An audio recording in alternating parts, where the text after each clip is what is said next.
When her friends got involved, that's when she said I couldn't see my kid. She went as far as blocking me electronically where I can't contact my son at all. They only want me to talk to him when Okay. he's in trouble. In Your Honor, we ask that you take judicial notice of the child support review order that's attached there to where it takes judgment for medical of 560.86 as of January 31, 2025. The gross is calculated at 3828. One child herein, two children outside. $100 towards the government health plan. At 16%, the current ongoing child support will be modified to 503 starting March 1, 2025. We ask that you take judicial notice of these provisions. The court will take judicial notice that the proposed non-agreed has a medical support judgment of $560.86. The father explained that once the mother's friends became involved, the situation changed completely. He said she stopped allowing him to see his son and even blocked him electronically, making it impossible for him to contact the child. He expressed frustration, saying he was only allowed to speak to his son when the child was in trouble. Meanwhile, the attorney requested the court to take judicial notice of a child support review order already submitted. According to that order, there was a medical support judgment amounting to $5,608.86 as of January 31, 2025. The father's gross monthly income was calculated at $3,828. The case involved one child in the current matter and two children outside of it. Additionally, $100 was allocated toward a government health plan. Based on these figures, the proposed ongoing child support would be modified. The new monthly payment was set to begin in March 2025. It proposes that medical support be set at $100 a month beginning March 1st with government health insurance, and that with the guideline amount in the order, the child support is set at 503 beginning March 1st. Thank you, Your Honor. State calls Ms. Gibson. Yes. Ms. Gibson, can you state your name for the record? Yes, Kelandria Gibson. Ms. Gibson, this order that the judge took judicial notice of, you signed this order correctly, right? Yes. Okay. And you're requesting everything that what's in the order, ma'am? Yes. Now the child support is set at 503 a month, and you're saying that that's what you're requesting. That's what you want, right? Yes. Okay.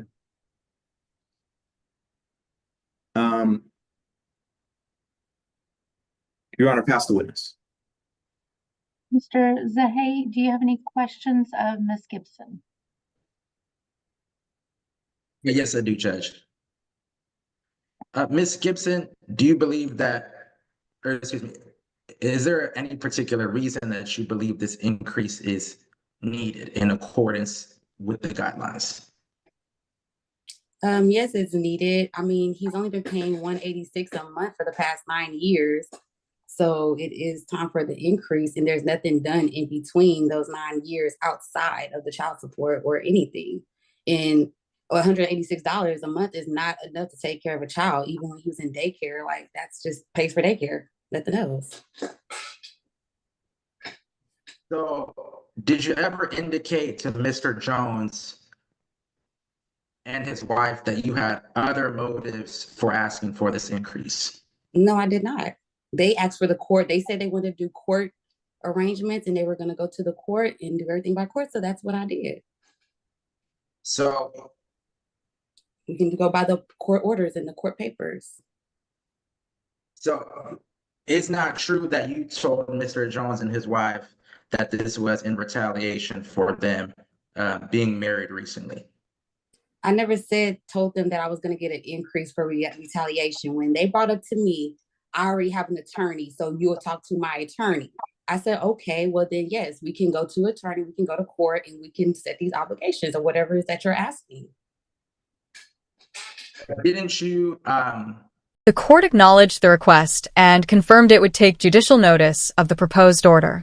The judge noted that the order included a medical support judgment of $5,608.86 and proposed a monthly medical support payment of $100 starting March 1st.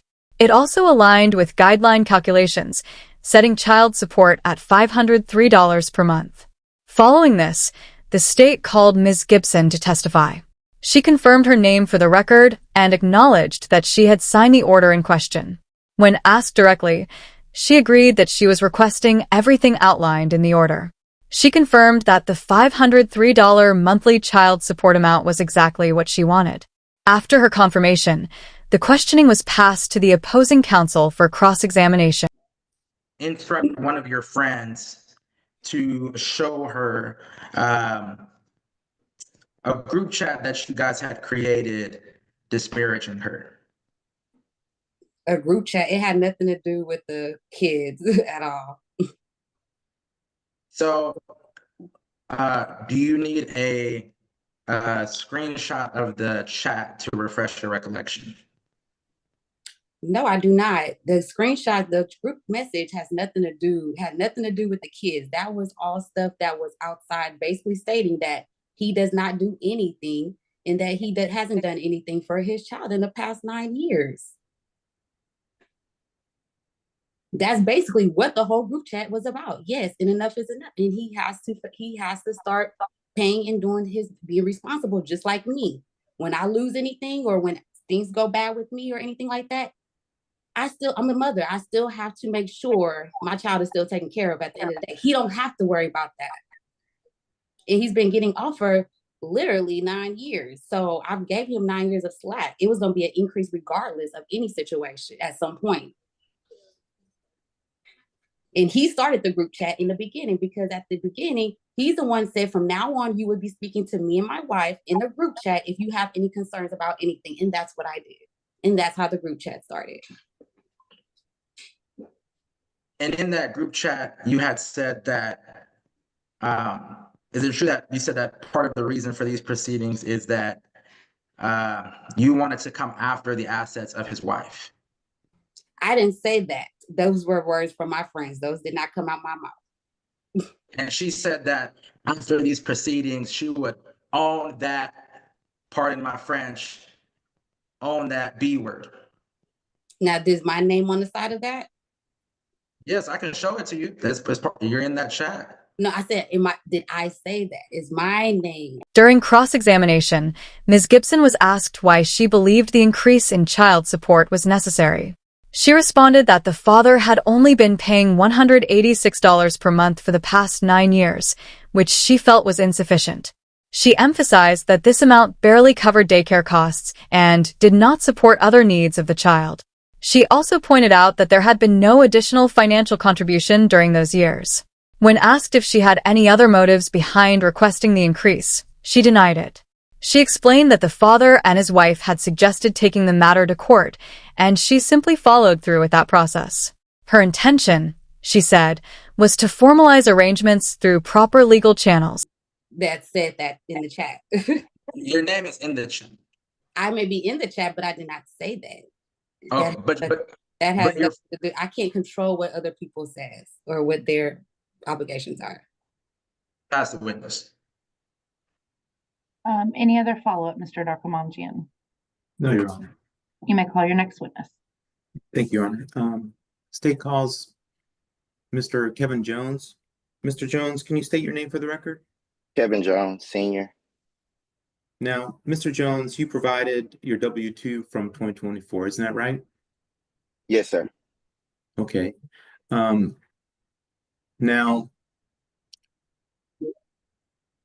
Your Honor, may I share his W-2? You may share your screen.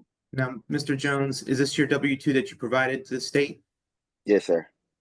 Okay, and where do you work, sir? Owls Services.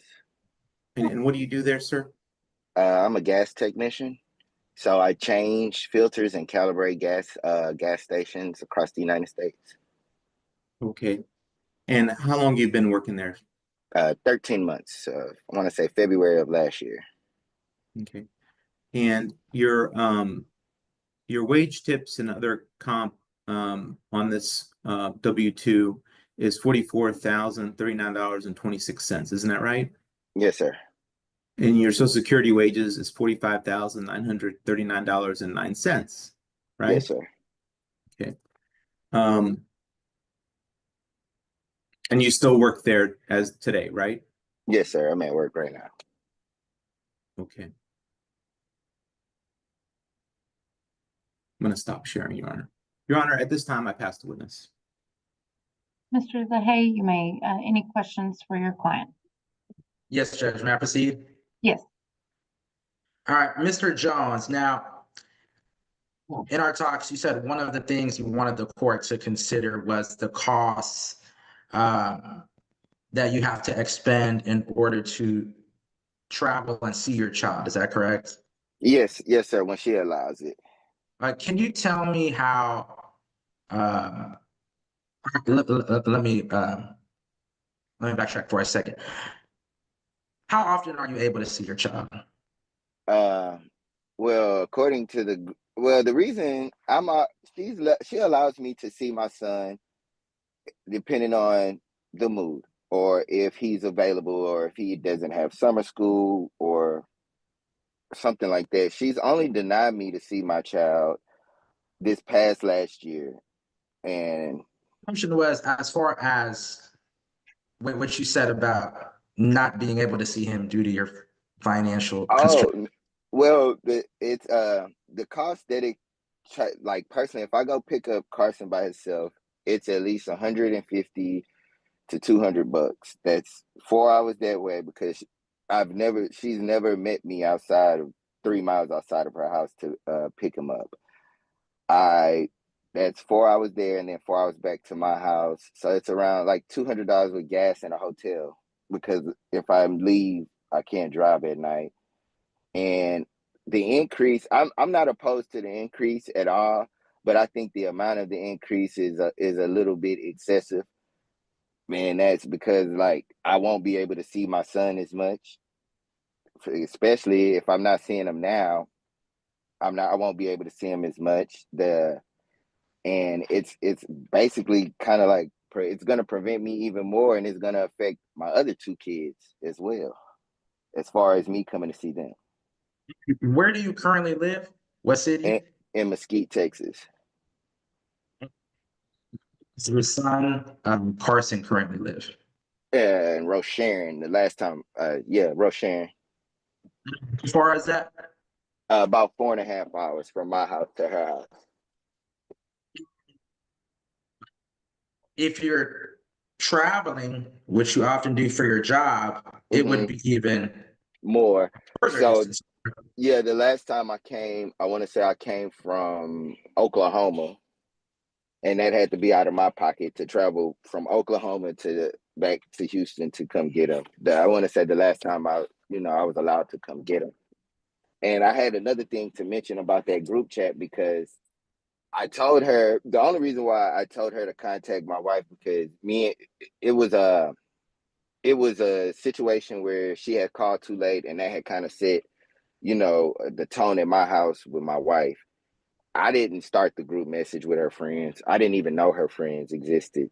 I don't exactly remember how the situation came up, but because I didn't have a lawyer at the time, and what happened was they came threatening to, they basically wanted to go after my wife's assets.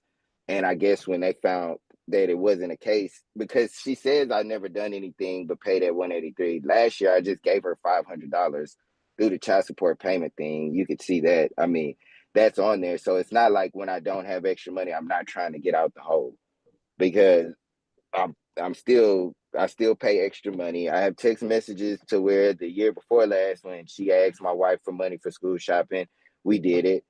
If she asks for something, we try our hardest to get it, but she doesn't ask for anything.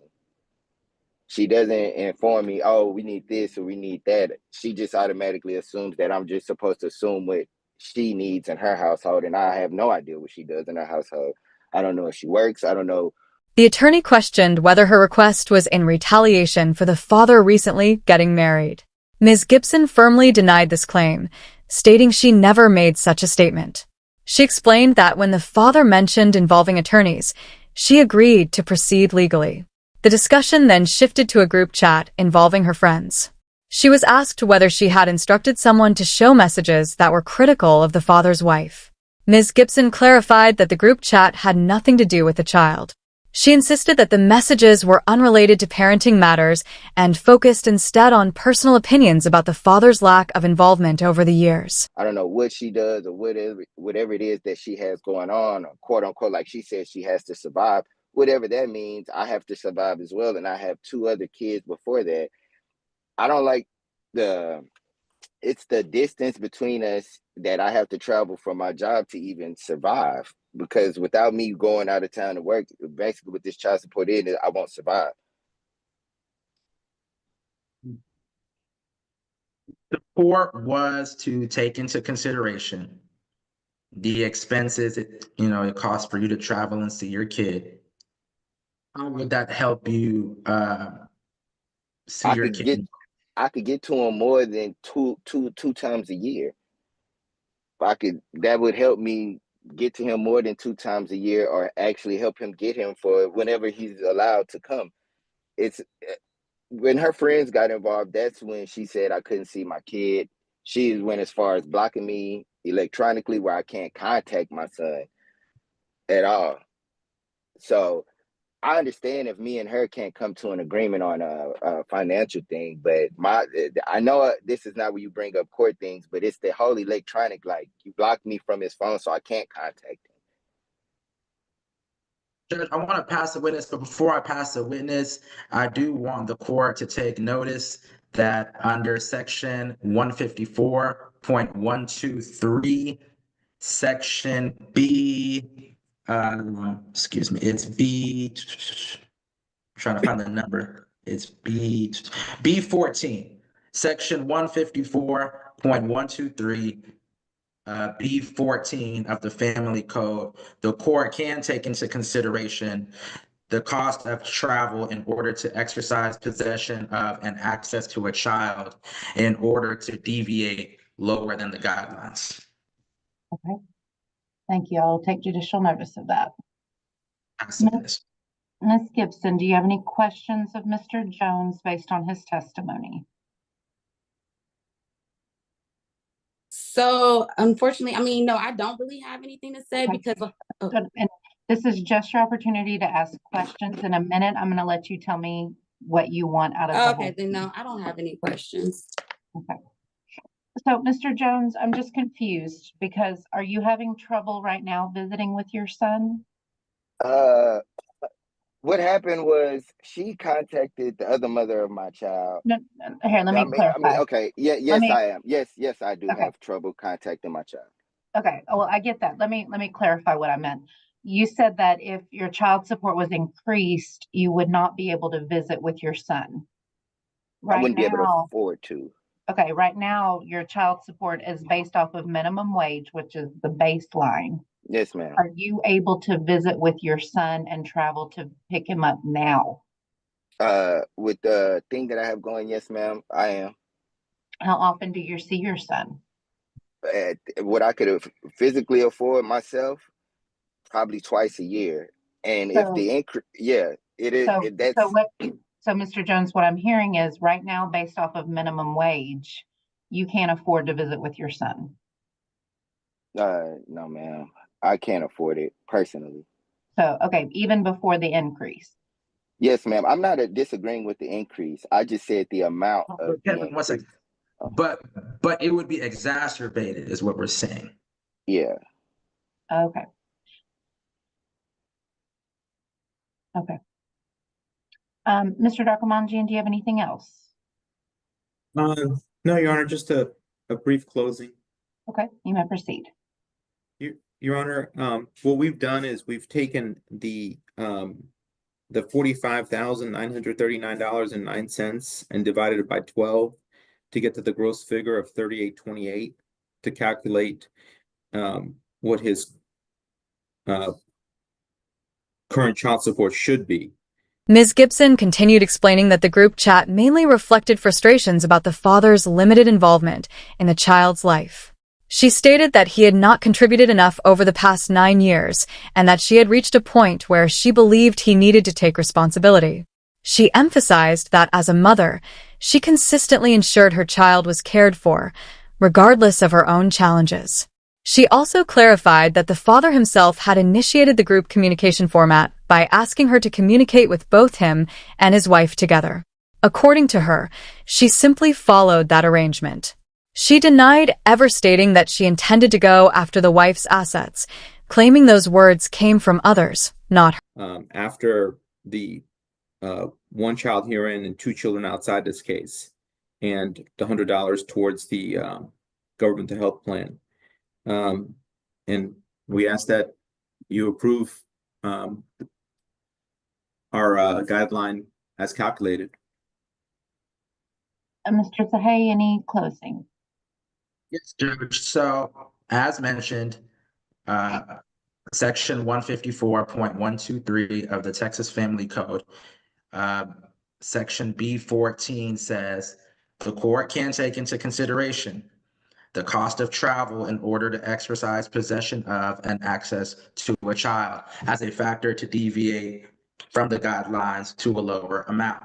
Now, before I even get into that, I want to say that Mr. Jones is aware that there is going to be an increase. He is okay with there being an increase. He wants there to be an increase. He wants to help his child. But all he's asking is just for the court to take this into consideration. He lives 4 hours away from his child. He travels often for his job, as mentioned. So half the time, if he wants to see his child, is even farther than 4 hours to go see him and cost even more money to go see him. He just wants this. He just wants the court to take this into consideration.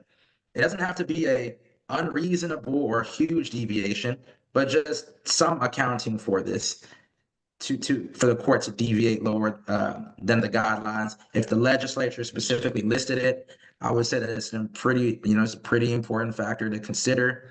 So we just, respectfully request the court take this into consideration before rendering an order. Ms. Gibson, what would you like to tell me before I make my ruling in your case? Again, as far as I just do want to speak on the travel thing, like I said, it's been 9 years. He does not take the effort to come and see his kid. And he's always had access to Carson. I've never cut anything off. I've never had any restrictions on him except for this last time. Yes, I did. There was purposes of that, but like I said, he's had several times to come and visit him. But like I said, it's only when it's convenient for him. After Ms. Gibson's testimony, the state called Mr. Kevin Jones to the stand. He confirmed his identity and provided employment details. He testified that he worked as a gas technician, maintaining and calibrating gas stations across the United States. He had been employed in that role for about 13 months. His W-2 form showed earnings of approximately $44,990 for the year 2024. He confirmed that he was still employed at the same job at the time of the hearing. The questioning then shifted toward his financial situation and how it related to child support obligations. His attorney prepared to explore additional concerns regarding visitation and travel costs. Convenient for him. It's never just, I want to get my child, just, spend time with him or the weekends or anything like that when he is available.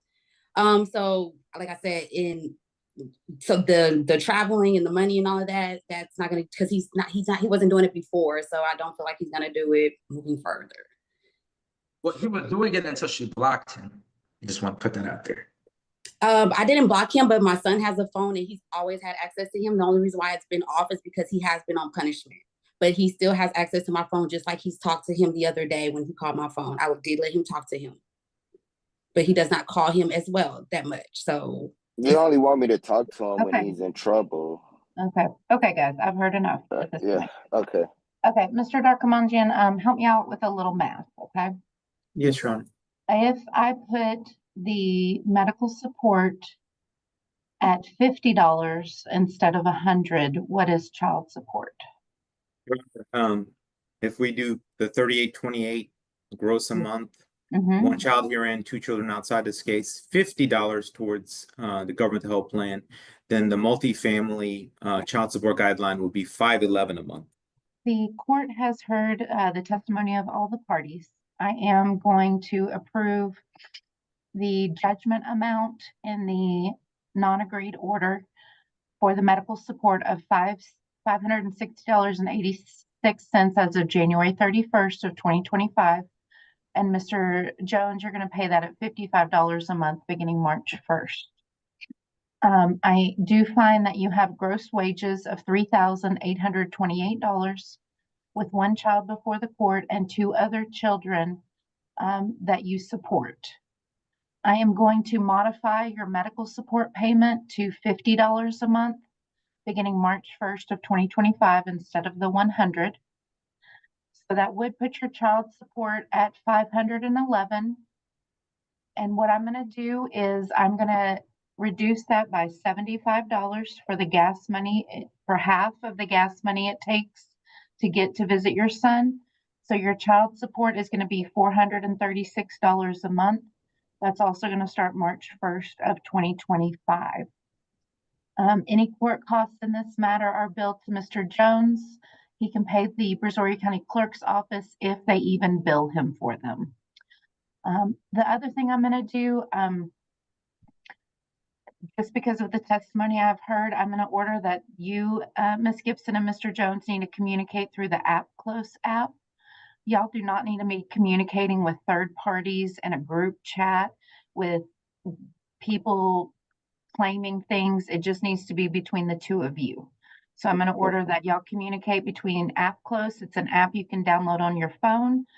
That way, in the future, if you need to come back and provide any proof, you've got everything in your one app. Ms. Gibson can also put any, extracurricular activity calendars, school calendars, things like that there. So you, Mr. Jones, can see everything. She can also update it with any doctor's appointments, things like that. So you both have information regarding your child. Okay? Yes, ma'am. This is going to be the ruling of the court. I'm going to have you go back into the breakout room. Mr. Darkamanjian is just going to amend the order, have you look at it, sign it, and then you'll both all be excused. He'll answer any additional questions you have as well. Okay. May I go tell my foreman that I'm about to be done with this court case right now? Yes, Mr. Jones. Okay. Before you walk off, let me move you to your breakout room real quick. I'm going to put you in room 25, Mr. Jones. Yes, ma'am. Same for you, Mr. Zahay. And then Ms. Gibson, I'm going to move you to room 20. In closing arguments, both sides summarized their positions. The father's attorney asked the court to consider travel expenses under Texas Family Code, which allows deviation from standard guidelines.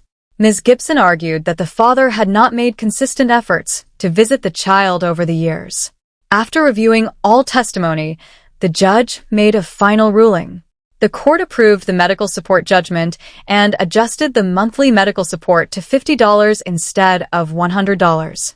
This resulted in a recalculated child support amount of $511. However, the judge further reduced it by $75 to account for travel expenses. The final monthly child support was set at $436 starting March 2025.